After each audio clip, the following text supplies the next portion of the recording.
মামলা শেষ, তাদের মামলা শেষ, সাজাও শেষ, তারপর তাদেরকে কারাগারে আটকে রাখা হয়েছে। আমরা এর সুষ্ঠু বিচার চাই। আমরা আমাদের চাকরি ফেরত চাই। আমাদের যে ভাইরা কারাগারে আছে তাদেরকে ফেরত চাই। পাশাপাশি যারা এই ঘটনার জন্য দায়ী, বিশেষ করে শেখ হাসিনা, শেখ ফজলুর তাপস সহ তাদেরকে প্রত্যেককে বিচারের আওতায় আনার দাবি জানাচ্ছি, দৃষ্টান্তমূলক শাস্তির দাবি জানাচ্ছি। সাধারণ ক্ষমা করা হবে, সাধারণ ক্ষমা করার নামে ওনাদেরকে সাধারণ ক্ষমা করা হয়নি। এর প্রতিবাদে ওনাদেরকে কি করা হয়েছে, সবাইকে জেলে নেওয়া হয়েছে, সবাইকে নির্বিচারে মারা হয়েছে ওনাদেরকে।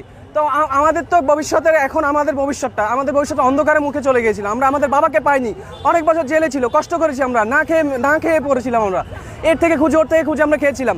এইভাবে তো আমাদের চলেনি। এখন আমাদের বাবাদেরকে আমরা মুক্তি চাই, আমাদের বাবার যেন ন্যায্য অধিকারটা ফিরিয়ে দেওয়া হয়। এই সরকার থেকে, আমরা তত্ত্বাবধান সরকার থেকে আমরা এটা দাবি করি যে আমাদের বাবাদেরকে বেকসুর খালাস করে ওনাদের ন্যায্য যে অধিকারটা এটা যেন ফিরিয়ে দেওয়া হয়, চাকরিটা যেন ফিরিয়ে দেওয়া হয়।